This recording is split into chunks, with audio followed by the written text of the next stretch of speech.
Now, group number 5. How Bhagavatam guides us in different phases of life. That means in your life you have youth, you have adulthood, you have old age. How it guides us in different, yeah, aspects.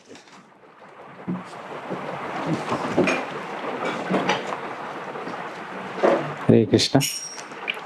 So I was just reflecting on this, at how Radheshyam Prabhu has guided us in youth, adulthood and old age also. So we were connected through his lectures only. So I was just relating with book Bhagavat and Vyakti Bhagavat. So as we see, the life is a one-way thing, like one-way traffic. So it will not come back. It's a irreversible process. So each and every decisions and at each and every point of life is very much important.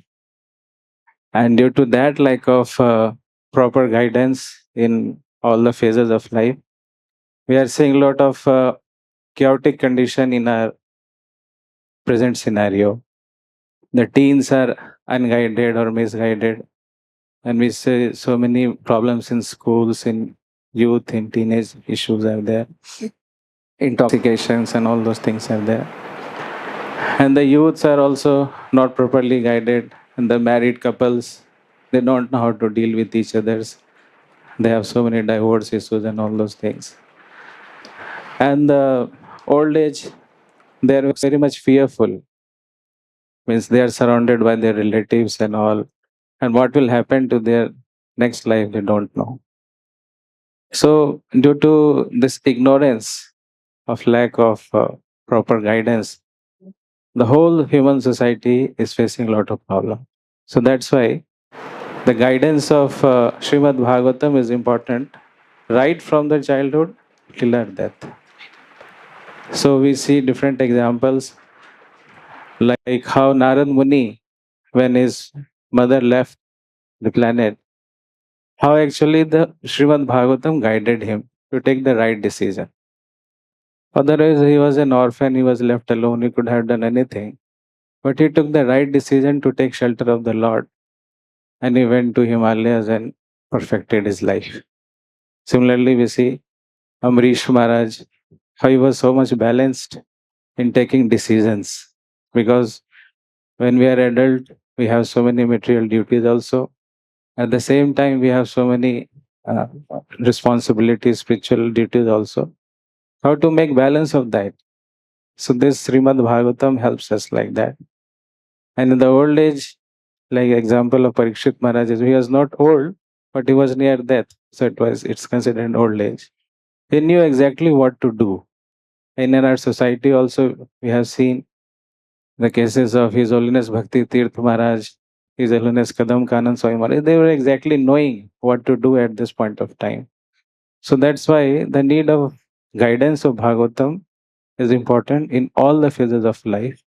So this is our theme. And how to actually do it in a practical way. We have some practical tips. Hare Krishna. So, there is how to fix our time for the study of Bhagavatam. One of the letter, Prabhupada says that all of my students should read our books very diligently, at least 1 or 2 hours daily, and try to understand the subject matter from varieties of angle. And another letter also, Prabhupada says that our student must read without fail Bhagavad Gita, Bhagavatam, and Chaitanya Charitamrita. So we can here is the, at least Prabhupada said 1 hour or 2 hour. So before categorizing these things, if you want to study 1 or 2 hour, at least 12 pages we are able to read in 1 hour. So we can categorize. The morning we can read the 10 pages, and evening also we can read 10 pages. One of the devotees share these things. And before starting these things, we have to pray the deity. Then we are able to read these pages. And the second point will discuss the Roshi. Hare Krishna. To maintain regular study habit, we can find like-minded devotees. Even Rupa Goswami, he preferred that Swajatiya Ashaya Snigdhe. So we should study Bhagavatam with like-minded devotees. If like-minded devotees means if someone has a taste for Bhagavatam, then if we associate with them, then we will also increase our taste. Uh, in this regard, Srila Vishwanath Chakraborty Thakur has pointed out that glorification of the Supreme Lord is specially potent when performed in the association of pure devotees. So it is potent in the association means, like, by this way our apathy in studying Bhagavatam decreases and taste for Bhagavatam increases. Just like for alcoholic, the intoxication increases experience, taste, and capacity when he is in association. Similarly, when we are with like-minded devotees, we are studying Bhagavatam, our experience and our taste increases and capacity also. We can study Bhagavatam more and more with like-minded devotees. Otherwise, what we will do, uh, after reading few minutes, we will start gossiping. We will filled with gossip, fault finding, argument, and debating everything. So, and it also helps to apply in our life. Otherwise, when we are discussing with like-minded devotees, they will tell when we are not doing, when we are not practicing, oh, you have so much bhakchaturya, you are not practicing, you are just speaking. And also regular discussion also deepen understanding and realization, like parashpara anukatanam pavanam bhagavatesha. We get satisfaction, and also our material miseries like nibrittin mitatmano, this removed.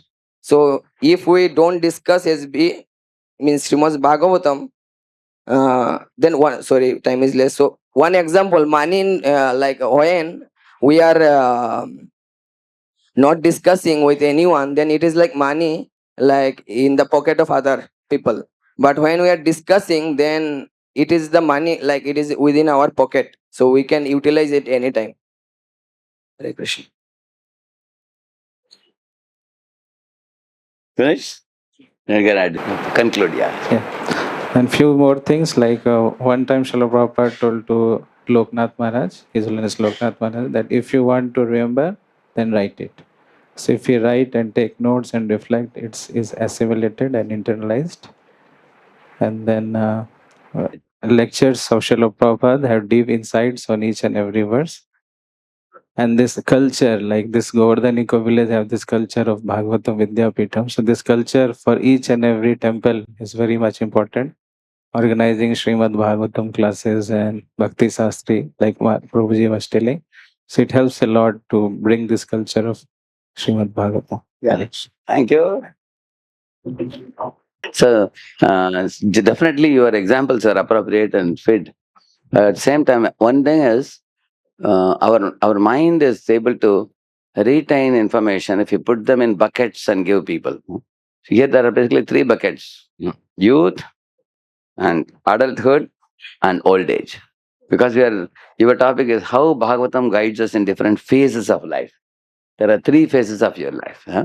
One is the youth phase, and youth phase, something unique to the youth phase is everybody needs to know the purpose.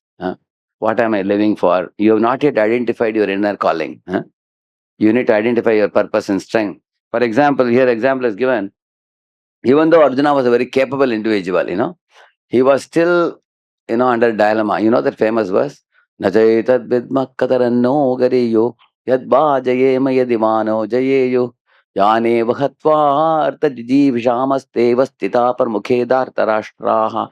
One more verse he says, Yadimama pratikaram ashastram shastrapanayah dhartarashtran haneranyus tanme kshemataram bhavet. Is saying, my dear Krishna, I feel my value system tells me, go in front of the Kauravas unarmed and get killed by them and die. That's better. He said this and loudly cried. He said, at the same time, I feel, Krishna, they are irreligious fellows, adharmic fellows. One part of my mind says, adharma should be destroyed. Other part of my mind says, go unarmed and get killed. So how many of you, when you are becoming upcoming devotee, you face confusions in your life? Correct, no? Indecision, confusion. So therefore, we need, whenever we have some doubts and confusions about which direction I should take, what I should do. Along with that, added to that, one more thing happens in the spiritual life, in the early stage, peer pressure. Peer pressure is, that's what it is said. Peer pressure is such a pressure. Peers can pierce you. It is said. Huh? They will say, "Arey, you are not at all smart. You can't do this, you can't do that." Sometimes they put something in your ear and they go away. You may be crying alone also. Many times. So many times there is a competition in the early stage of spiritual life, to to do something better than others. And like Prabhupada used to say, you say frail bodied Yadunani, she is getting always the top score in book distribution, in New York Temple. And you men who are like big bodybuilders, why you can't distribute more books? Prabhupada would say. So many of the men would become very angry, very upset. Tomorrow we are going to distribute more books than Jadurani Mataji. So there will be competition. So in the early stage of spiritual life, there is competition, and there is also peer pressure. There is also lack of direction. There is also indecision and doubts about your own self capabilities and skills. Whether some, like one boy recently was expressed a doubt, Prabhuji, I'm afraid to join the Brahmacharya ashram, he said. After seeing great devotees like Gauranga Darshan Prabhu, Gauranga Prabhu, all these people, he said, Prabhuji, I am not such a great devotee to join the ashram.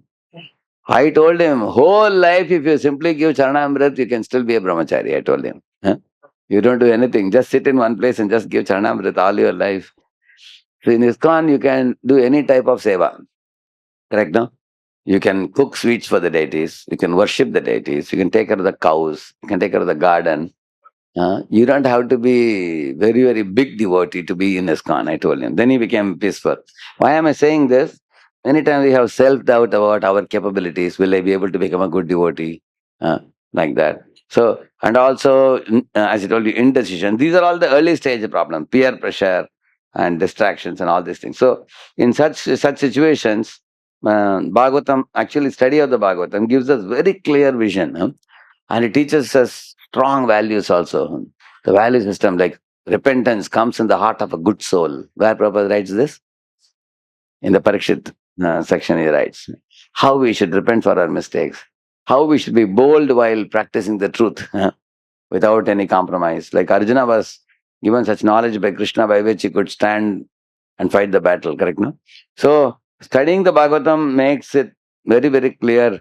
Anything we speak, we can take support from Bhagavatam and say that I'm doing this on the basis of Bhagavatam. Bhagavatam says, for example, you should be compassionate, definitely, but not at the cost of your own spiritual life. And that example is Bharat Maharaj, isn't it? Bharat Maharaj went overboard in compassion, isn't it? So, whenever you have to make such decisions, say you're a mentor, you're guiding somebody, you have to compassionately guide them, but make the person take responsibility for his challenges and solve it himself. You can't take that emotional problems and put it in your head and then tell him that you just lie on my shoulder and cry, I will take care of you. We can't do that. So we know.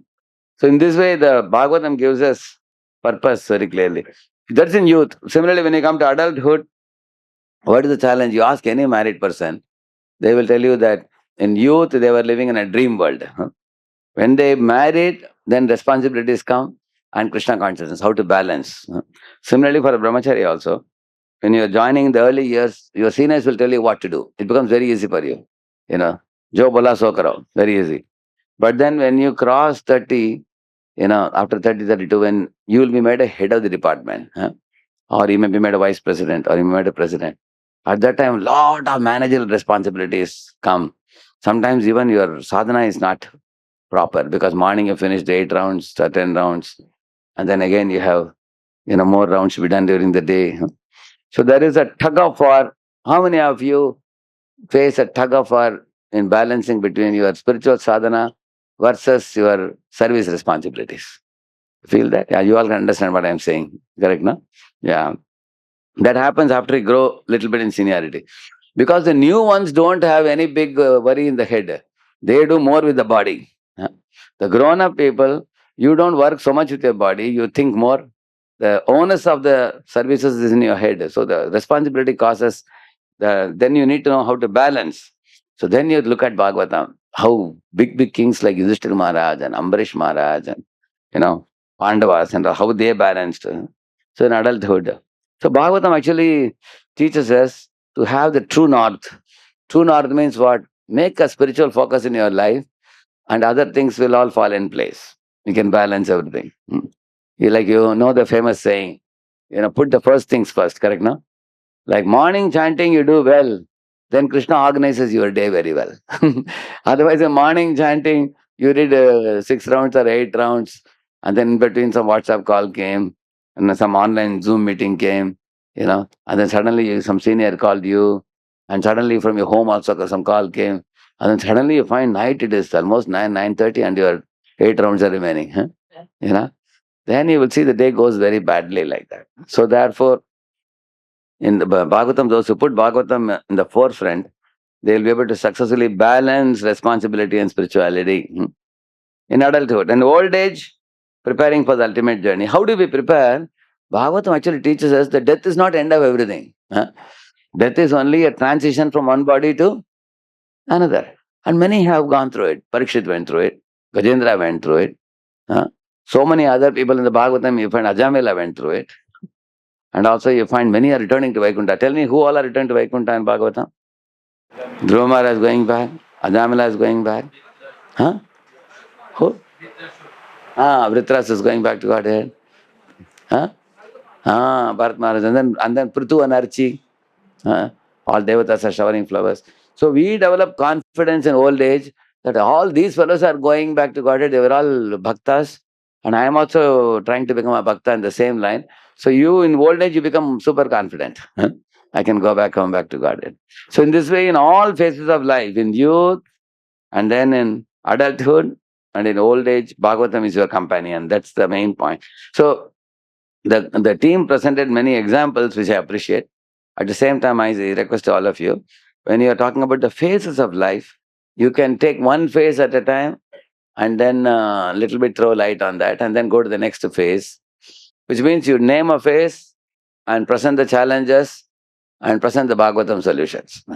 Similarly, name a second phase, present the challenges and present the Bhagavatam solution. Then it will be categorized, and for the audience to process and digest and remember, it would be possible for us. So now I have a question to all of you, that sometimes we read the Bhagavatam and the pastime is clear for us, but there seems to be a gap between what the Bhagavatam says and our real life. So now in the adulthood, you can see the notes. In adulthood, if you see, it says that as people take on family or career responsibility, they may feel overwhelmed and find less time for spiritual life. How Bhagavatam provides a perfect balance between material duties and devotion. See, for brahmacharis, the material duty means the department services, the temple services, correct? No? Many things we have to do, get things done, many things from various people. So sometimes getting things done, like Gaurang Prabhu now went for this Kumbh Mela. They were cooking 1 lakh, people every day. Can you imagine how many days it was? 45 days. Can you imagine? Here is an example of a huge responsibility, correct? No? Although team of people are there, you have to effectively organize them. There's always tension whether it will happen day after day. So we may have some big responsibility like that. Along with that, how to balance. So the examples are given Ambarish, Pandavas, Rama. But how are these examples from Bhagavatam going to help us to stay Krishna conscious and fulfilling our responsibilities? That you all can say. Like you only answered, Prabhuji, that in the morning time we have sadhana time. So if we fix that in that morning time, mobile off and everything switched off, and just focus on my sadhana. And But sometimes you find in the farm, I heard that people have to go to the field a little early, I heard. Is it true? What time they have to go to field? Approximately? Before the sun gets hot. Because after it gets hot, they find it difficult. So I think, what time? Approximately, I think 6, I think, yeah. So 6 to 10, I think, correct, no? 6 to 10 or so, they are busy.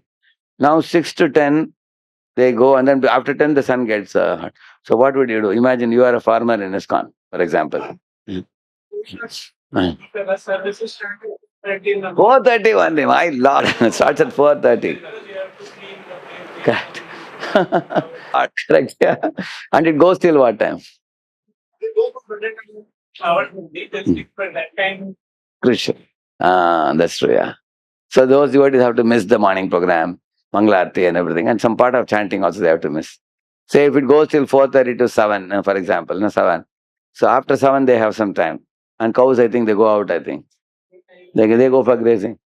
Then they have time, yeah. Then they have to chant after 7. Which means life is not always a bed of roses, sir. Especially if you are put in such departments, what do you think we can do? Then we have to make changes in our lifestyle, like early to bed and wake up early by 2 o'clock. Ah, he told Tamaksha Maharaj, I heard one video, he says, promise me that you will complete all your 16 rounds before 4:30, and I will assure you, you will go back to Godhead. He says that in one of the famous videos. you know, he's telling his disciples. So he says that the early morning, he was telling his disciples to get up at 2 o'clock and get ready by 2:30. So 2:30, 4:30, if you chant, he says that that's the best quality chanting, he says. Of course, you can tell the Goshala people, don't tell them Radheshyam Prabhu said. You know. So, but that's an idea. But in case it doesn't happen, what I would do, I will tell you. 7 o'clock onwards, I will give chanting. I'll keep it as a top priority. I will not look at my social media, my phone, smartphone or something. Everything else will keep aside. My first priority should be that I should finish the chanting because nobody else can chant for you. Correct, na? Just like nobody else can beget your child. Your child is in your womb only. Similarly, the chanting is we only have to do the chanting. Knowing that, why to delay it during the day? Do it in the morning hours when Brahma Murta is still there. So that's a secret. Two things in our day. One is chanting of the holy name and the hearing of the Bhagavatam. If it is somehow or other we fit in and we do it successfully, we will be able to balance responsibility and spirituality. There's one more thing that happens. Those who are taking in spiritual content inside, like chanting and the Bhagavatam, while fulfilling the responsibility, they are able to deal with worldly situations maturely. And those who don't have a spiritual backup, they end up becoming angry and spoiling the show. And what problem would take this much time to solve? For them, it takes this much because they don't have the spiritual strength. Those who have spiritual strength, they are ready to be Trinada Pishunichana. One example I tell you, like Hanuman wanted to go and Surasa was opening her mouth and said, anyone who goes to Lanka has to go through my mouth. But then Hanuman said, but how will if I go into your mouth, you'll eat me up. She said, yes, that's the point. Huh? But then how will I find, no, I don't let anyone go to, Lanka, like that she said. Ravana had posted her there. So Hanuman folded his palms and begged her, please allow me to fulfill the mission of my Lord Rama. Huh? And once I get information about Sita and I give it to Ram, I promise you that I'll come back and I'll enter your mouth. But then she wasn't in a mood to listen. Huh? She said, no, no, no. Then Hanuman became angry and then he grew in size, 10 yojanas, 20 yojanas, 30 yojanas. So what does it teach us? Sometimes we take a humble stand, but the other person is not understanding. Then we present our ego and then that person shows his ego. Then he showed his ego. Then it was going like this. Finally what Hanuman did? He made it himself very small and went inside and came out. So when two hands come, the sound comes. When one hand comes, one hand goes away, there is no sound there. So those who are spiritually mature can suddenly become humble and get the work done. It's possible for them. One true story I heard. One husband and wife used to have always tussle at home. So much tussle in the morning that the rounds will remain for night. They will finish only 6, 8 rounds. After that, the quarrel will start. And then the 8 rounds will remain for the night. So when he consulted his guru, the guru told him that whenever in future, any quarrel comes in your home, you chant. But the disciple asked, but Maharaj, if my rounds are over, what to do? He said, still you chant, he said. So the Maharaj was cooking. That day the chanting was over for both of them. But she was cooking and he was reading some book. And then Mataji started, she started. And then he also said something, she said something, it was becoming heated up. Then he left. Then Mataji, after cooking, she came out and saw he's not in the hall. She went out and saw maybe he has gone out somewhere out of, unhappiness or something. Then she came into the house and found that he is still sitting in the puja room, and that too with the japa beads. And she was thinking, this fellow has finished 16 rounds, what is he doing now? Huh? He generally doesn't chant extra rounds. Today he's chanting extra rounds. What does it mean? I think he is very hurt, I think. So she finished her cooking, and then she also came to the puja room, sat with her bead bag and started chanting. So both of them chanted, and that day there was no quarrel.